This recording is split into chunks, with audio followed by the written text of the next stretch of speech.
Hey.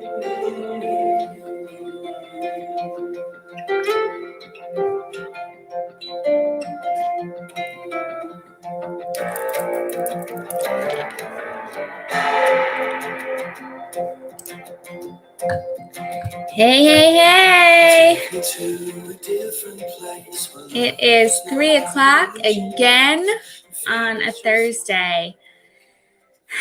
We're going to talk about booze. We're going to talk about alcohol. We're going to talk about sobriety. And we're going to talk about it because I firmly believe to support each other and to continue along our growth and our recovery and overcoming shame and guilt and all of these things that come with the sobriety journey, I firmly believe we need to continue talking about it.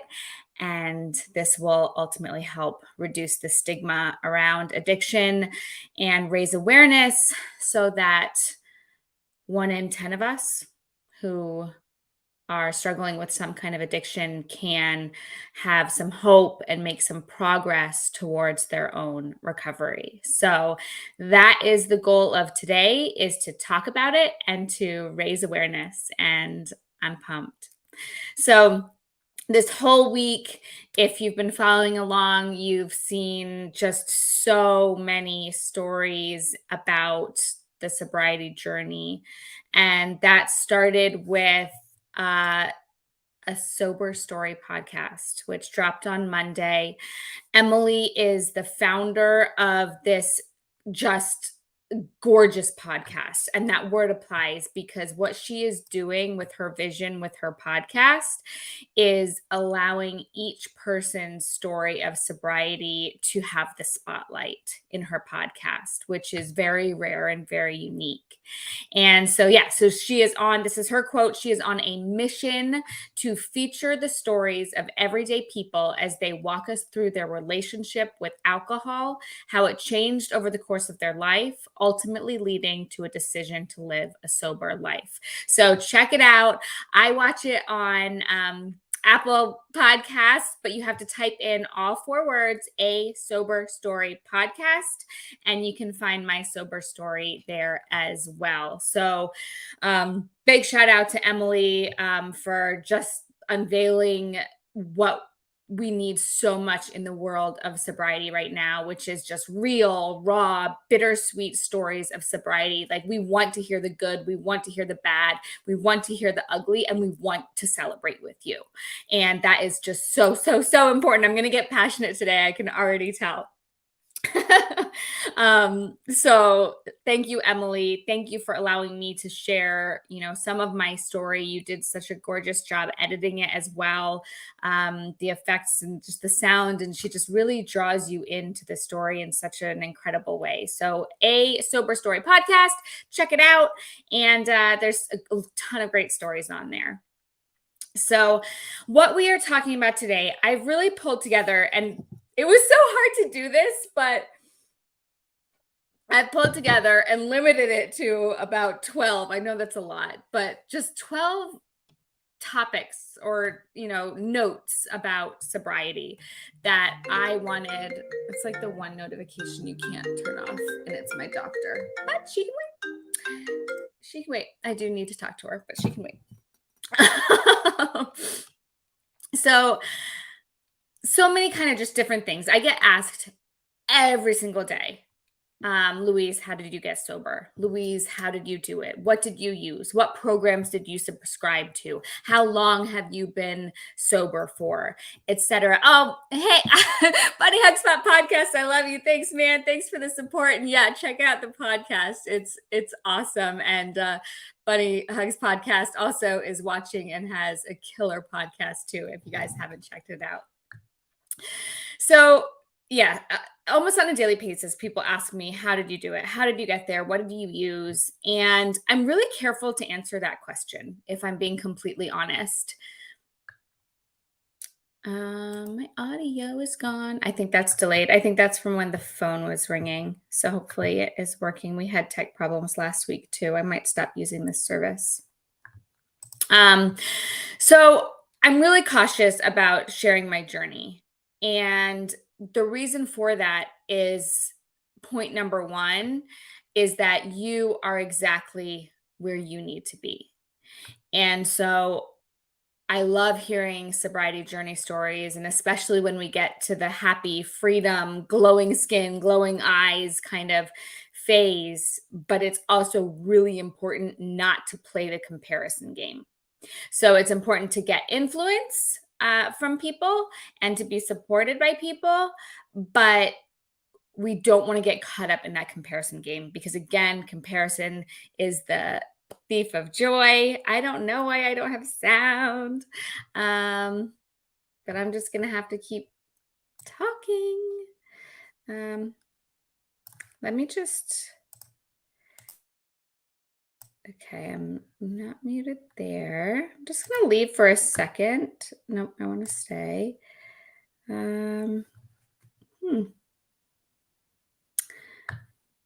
don't know what is going on. I feel like I'm just going to have to keep rolling though, you guys. And this happened to me last week. I think I'm going to stop using this service. But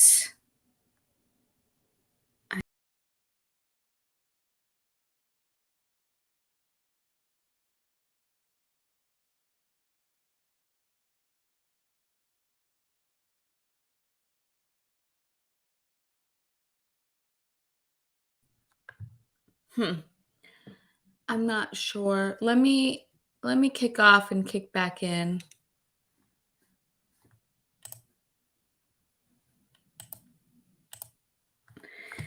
All right. Thanks for bearing with me, you guys.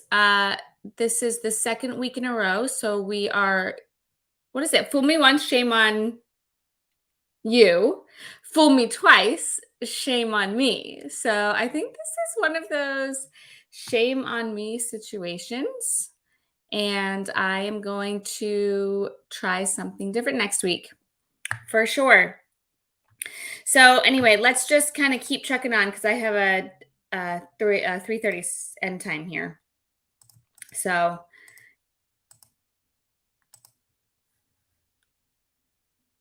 all right. Let's see if we're good. We'll see if we're good. Hey, Subco, can you tell me if you can hear me? Can you hear me now? Yay! Woo! Okay, sorry about that. All right, let's move ahead. So, well, I was saying that you are exactly where you're meant to be and that we don't play the comparison game. Moving on.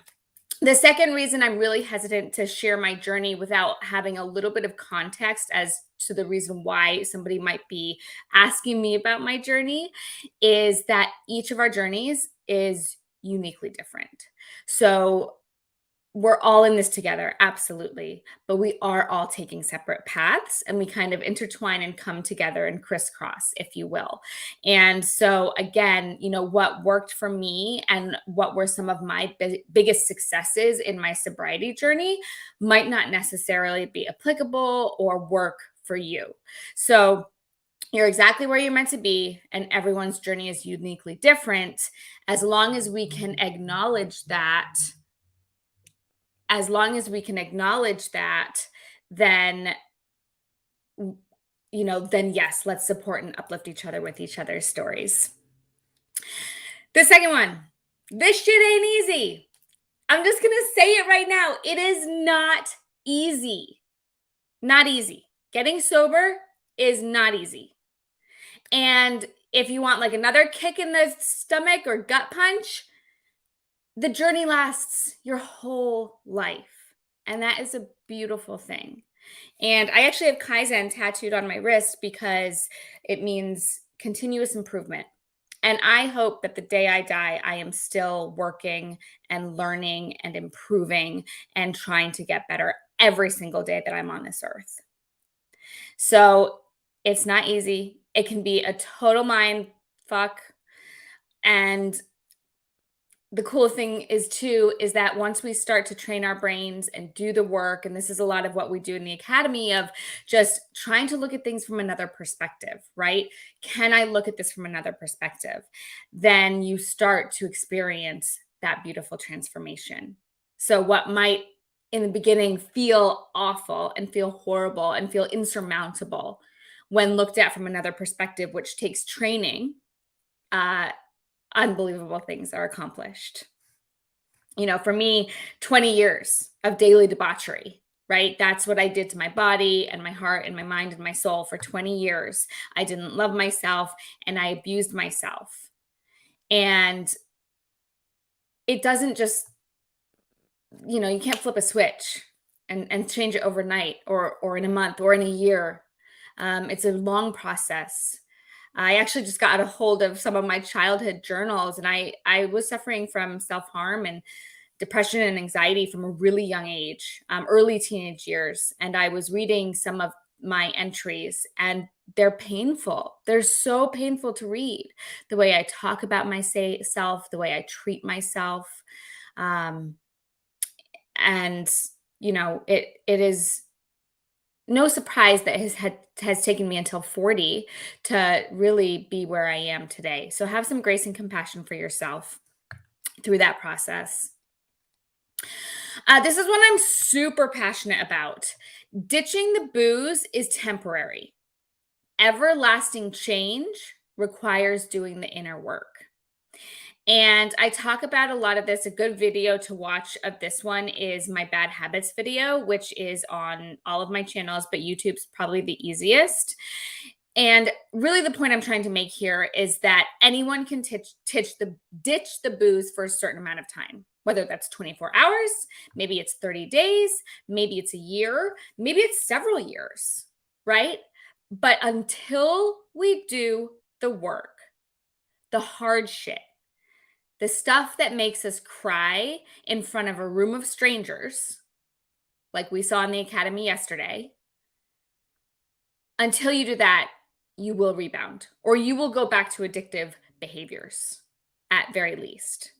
So we had an individual who's doing a lot of soul searching. She's on a journey of her own. And we went through an exercise yesterday in the academy. And it was an exercise to uncover the real reason why we're trying to accomplish something. And she had her own specific goal in mind. And when we did this exercise, it was just going deeper and deeper and deeper and deeper. And in front of the entire group, she had this just incredible breakthrough and has really now confirmed her real why. And I'm so excited to continue to support and watch her growth through the program, because she's doing the work and she's going to have so much success because of it. The next is that you're not alone. And this journey can feel very lonely, especially when you start to alienate yourself from other people. Sometimes is very natural to happen in the recovery process. And I would just, even if you're like a super duper introvert like me, I stay within my house. I have a nice shirt on, but sweatpants on the bottom, right? Like, I still manage to find my village, and my village and my tribe is very small. It is very intimate. It is very selective. And I know a lot of people that have much larger villages and attend multiple meetings a week. Just know that you're not alone, and whatever type of personality you are, there is a fit for you so that you don't have to feel alone. And if you're watching this now and you are struggling and you are feeling alone, please reach out to me. You have my phone number is there. My email is there. Please reach out to me. Next point. Feel all the feels. This was a really big slap in the face for me. If you're anything like me, the reason we lean towards our addictive tendencies is to feel good, reduce stress, have energy, relax, because we're sad, because we're angry, because we want to forget, because we want to numb, right? So what are we doing with our addictive behaviors? We're hiding or enhancing feelings. And so boom, feelings are yucky. Yeah, right? And especially when we haven't felt them the way a human being is naturally supposed to feel them after 20 years. So yeah, that first year, again, being a realist here, is really challenging. And it's also so beautiful in so many ways, because just as, yeah, it doesn't feel good to experience frustration, anger, and sadness the way that our bodies were meant to feel it, Imagine feeling love and happiness and sex and orgasm the way that we're supposed to feel it, right? So there's a trade off. So just, I encourage you to feel all the feelings. Don't run and hide from them. The next point is you don't have to hit rock bottom to get sober or to make a change in your life. And, I always ask the question when I'm talking to individuals, you know, is it serving you right now? It doesn't really matter if you're addicted. It doesn't really matter if you've lost everything. It doesn't really matter what other people think or how you perceive your own habits to be. The only thing that matters is to ask yourself, is it serving me? Is it getting me closer to my goals? And if the answer is no, then let's make an adjustment. We don't have to put any labels on it. We don't have to call it anything specific, right? We're just going to do whatever serves us best. So if serving you best is counting your days, great. If that doesn't serve you, then don't do it. Again, from the very beginning, like, we're all on different paths, but we're in it together. This is a point that I talk to a lot about, early kind of sobriety seekers, I'll call them, and this is a tough love one too, if I'm being honest. Yes, you will keep your real friends and you will have fun, undoubtedly. But if your social life revolves around alcohol, your social life will change. And if your friendships revolve around alcohol, then your friendships will change. Okay. And arguably, some say they're not your real friends, right? I hear that a lot. So again, there's kind of two sides to each of these, but ultimately, the beautiful thing is that when you do the work, when you create your village, you're doing the mindset work, you've created your village, and you start to push through and you allow time to do its job too, because time is medicine in sobriety recovery, then you will start to appreciate the beautiful things that you have started to do with your life and are introducing into your life as a result of your recovery. When I was in my early recovery, I signed up for Toastmasters. It's a public speaking organization, it's global. And I, at the time, was working for a global Fortune 100 company. I was a global sales director there. And I thought, hey, this will help, my leadership skills. And while it certainly did do that, the thing that I uncovered in my Toastmasters experience was my writing ability. And my writing has served me in so many ways I cannot even count. But mostly, they have served me in my own personal recovery to work through shame and guilt and work through my own story. And then they have served me to pass on, and the storytelling that I am so blessed to be able to do every day of my life, to share my story with people who want to make a change, who want to accomplish a goal, who want to overcome an obstacle. And I'm able to share my stories. And this has all come out of sobriety. So that is just the biggest win for me. And I have a whole list of things I've done. I made one day, I was blown away. That to me is the biggest gift that I've received, as well as the gift of motherhood. I have an 8-year-old, and she was 5 when I started my journey. And up until that point, I did not appreciate having a child or being a mother at all. And it's really hard to say that out loud, but it's true. And she's the best gift that has come out of my sobriety. You're not a bad person, and you will need to address shame and guilt. So this is all kind of combined in that you have to feel all the feels category. But most importantly, just acceptance. Acceptance. You are not a bad person. And yes, at some point on your journey, you will start to work through some of these memories, some of these experiences, some of the things that you're ashamed of and embarrassed and that you would never do in a million years again. And it all takes time. And I have a really, really powerful video out there. It is called The Clandestine Diaries, Destination Dallas. And it is a live demonstration of overcoming shame. And in that demonstration, I share a story that up until the day I shared that story live stream here, I hadn't even told my husband. And I shared the story live and worked through the steps of overcoming shame.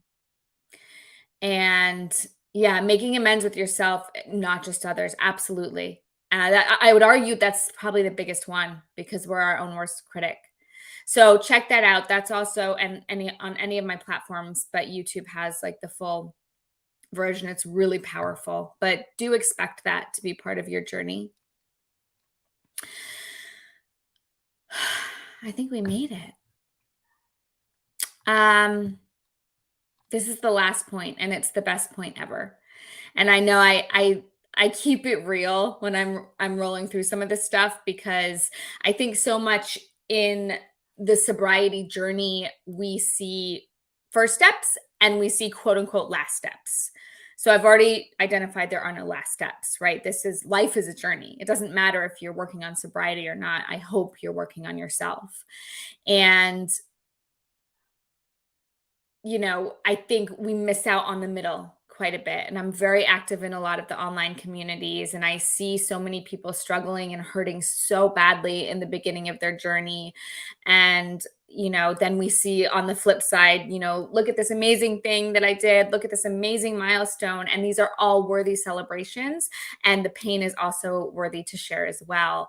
But I wanted to just bring a little bit of light to also what the middle looks like, right? And it's the good stuff. It is the good stuff. It's the meat of the sandwich. But there's some challenging stuff too. But again, I never met a successful or admirable person that didn't have a challenging walk in their life. And if it was easy, then everybody would be doing it, right? We hear those phrases. And they're absolutely true. They're absolutely true. If it was easy, then we wouldn't have the problems that we do in this country. And we're not going to kind of go there. But so the coolest thing about sobriety and the recovery process and the journey is that you can honestly manifest any dream imaginable for yourself. And the world is absolutely your oyster. So, yes, I am going to leave point number 12 on a positive note because it is so unbelievably true. And if you don't know my story, please know that my story has twists and turns that include self-harm, eating disorders, depression, anxiety. I am diagnosed bipolar, cocaine use, other drug use, severe alcoholism, a lot of sexual trauma, a lot of relationship trauma, a lot of religious trauma, right? And coming out of all of that, when I finally started my journey, which started with no awareness. It didn't start with awareness that I needed alcohol recovery or sobriety, but I felt empty. I felt lost. I felt alone. I felt broken. I felt scared because I knew that what I was doing was not working. And I knew that what I was doing was destroying the two things that were most important to me, my husband and my daughter. And so I started searching for something. And I found personal development. And I started writing in a journal and I started trying to meditate. I still have a really hard time meditating today. And I started just saying nice things to myself, right? In the mirror. And this is a very obviously condensed version, but over time of doing this, I did find my sobriety. I am blissfully married. I am a doting mother. I have a thriving business. I am financially free. Honestly, it is nothing short of a miracle. And it all came from just starting, just 5 minutes a day, writing in a journal, just starting the journey. So if you don't know where to begin your journey or it feels really overwhelming, that's okay. That's normal. That's natural. All we need to do is start. And again, the ticker here has my on Instagram. You can't see it, but you can contact me via Instagram. If you're on any of the other platforms, you can see the ticker with all of my contact information. And I would gladly engage in any way to help you just start your journey. Um, so, and this is all the stuff we do in the academy. Really, this is the work that we're doing. It is not actually sobriety or sober specific. The qualifications to join the academy are that you have a challenge that you want to overcome, or you have a goal that you want to achieve. And that could be in any walk of life. And this is the work that we do every day. So happy to engage to see if you qualify for that.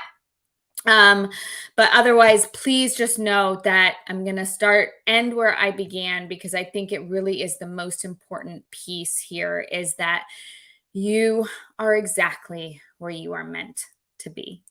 And I am so proud of you, and I am rooting for you. And if I can support you in your journey in any way, I would be honored to do that. So you're exactly where you're meant to be. It is your own unique journey, and we're all here together uplifting one another. Okay. So I'll catch you guys next week. Thank you so much for showing up, and we'll see you soon. Bye.